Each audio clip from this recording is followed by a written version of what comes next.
Balas dendam membawa cinta. Bab 190.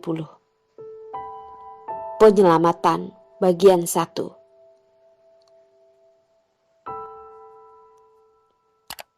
Dion mendengar kata ini pun tetap tenang, mengeluarkan ponsel. Di dalam layar terlihat Agung yang sedang berada di rumah dokter ini. Aku ingin tahu, di dalam hatimu, mana yang lebih penting? Dion pun menaikkan alis, tersenyum menghadapi segalanya. Dokter J pun dengan tidak berekspresi terlihat sangat kacau. Dion, saya hanya melakukan kesalahan di saat menipumu soal DNA itu. Perlukah kamu seperti ini? Dokter J pun sangat marah. Dion pun tersenyum semakin lebar, menyimpan ponsel, melihat Dokter J dan berkata, "Apa obat terbaru yang sedang mereka teliti?" Dokter J pun menatap Dion dengan lama. Akhirnya pun berkata, "Obat terbaru bernama kelahiran kembali akan membuat orang melupakan semua hal di masa lalu." Tatapan Dion pun kembali berubah. Dokter J berkata, "Ketua Dion, sekarang kamu sudah terlambat." Suaranya pun tidak terdengar senang ataupun sedih. Jika Hendra tahu dia memberitahu informasi ini pada Dion, pasti tidak akan membiarkannya begitu saja. Dia pernah berhubungan dengan barang di penelitian itu. Di dalam itu banyak barang yang membuat orang lebih baik mati daripada hidup.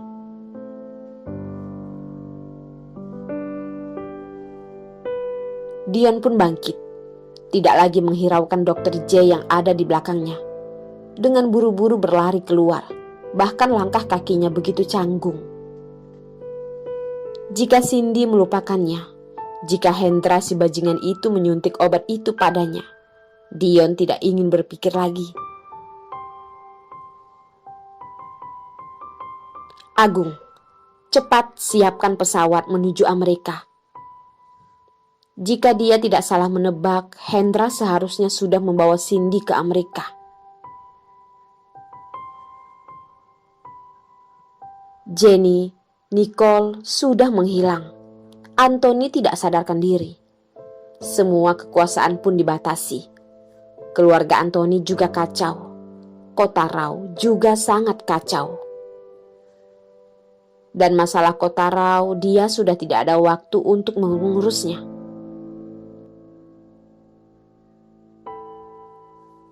"Santo, bantu aku menyelamatkan anakku. Setelah aku pulang, kamu tentukan syarat sesuka hatimu." Dion hanya bisa meminta bantuan pada Santo. Dion sudah tidak ada waktu mengurus semua masalah ini. Sekarang Cindy sedang menunggunya di Amerika. Itu adalah tempat Cindy hampir mati. Tidak boleh membiarkan hal yang sama terjadi 2 kali. Tidak boleh.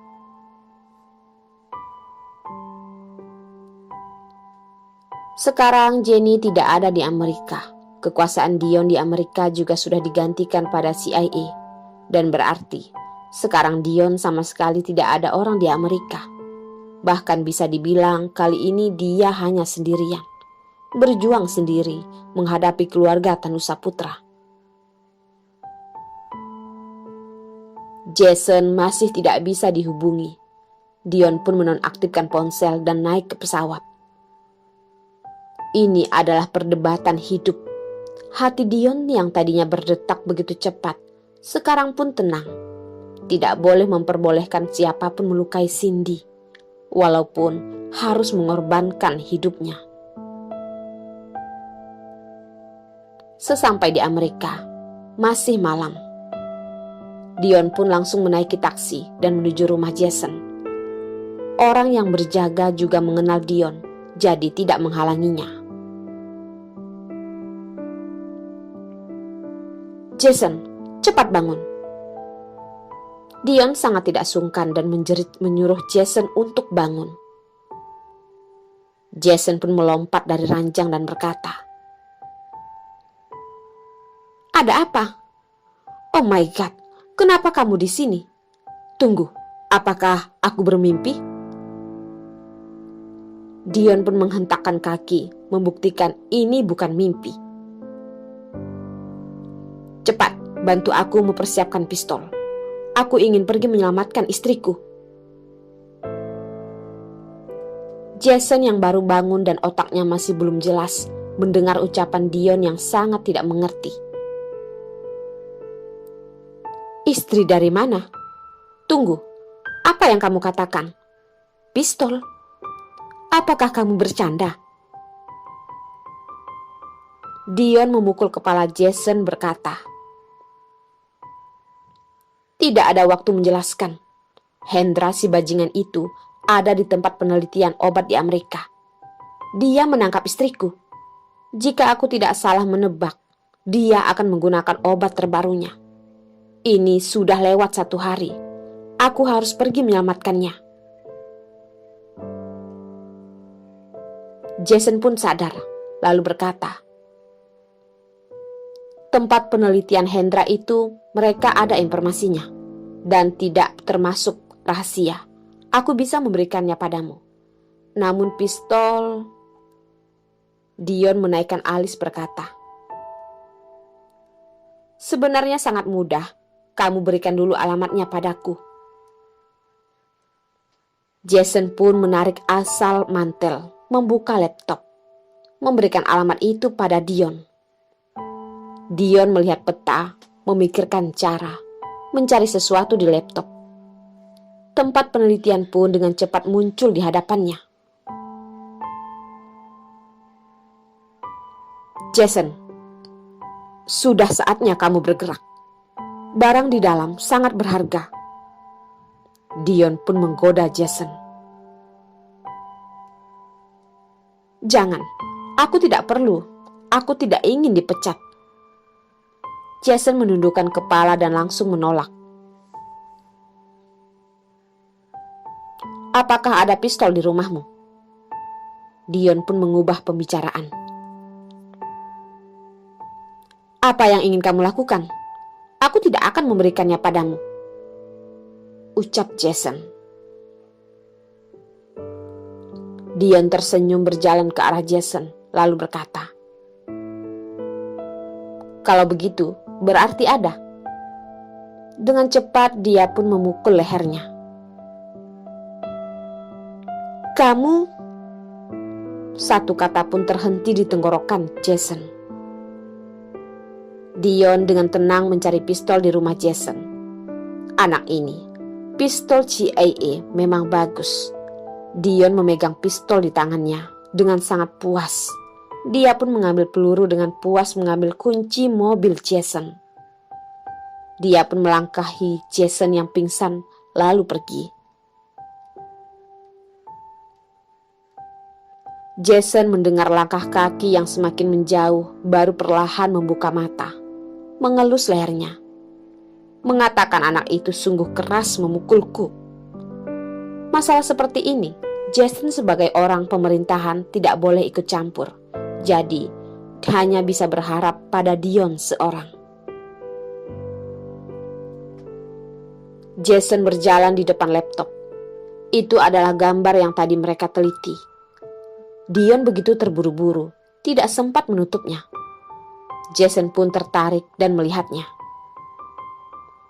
Lalu laptopnya langsung memasuki sistem komputer di penelitian itu. Dia pun melihat, hanya dapat melihat di sebuah kamar. Dia pun terdiam. Orang yang berbaring di ranjang memakai baju putih adalah Nicole.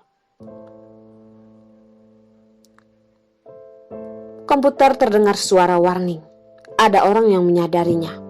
Jason masuk dengan cepat menghancurkan laptopnya. Setelah itu pun mati. Jason dengan cepat mencari baju dan sambil marah dengan Dion yang mengambil pistolnya. Untung saja, dia biasanya selalu menyimpan pistol. lalu menyadari mobilnya juga dibawa oleh Dion. Dia pun semakin marah. Walau sebagai pewaris dari keluarga kaya, Jason tidak banyak membeli mobil. Jason pun hanya bisa menggunakan motor dan menuju keluar. Letak tempat penelitian Hendra dia juga tahu. Namun, apa yang ada di dalamnya sangat rahasia.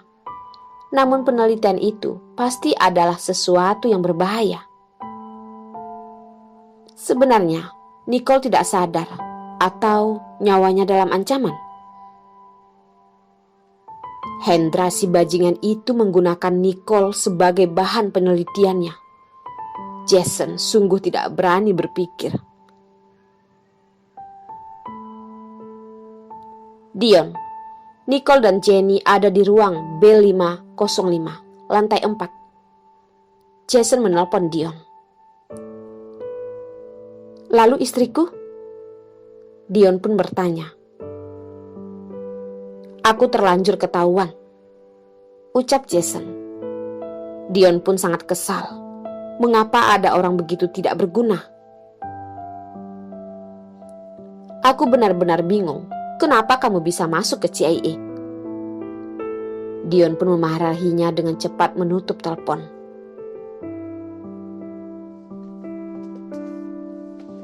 Di kota Rao masih pagi hari. Santo pun dengan cepat menjawab telepon. Aku tahu Nicole di mana. Dia di Amerika, di tempat penelitian Hendra. Sangat banyak musuh. Aku sedang menuju ke sana.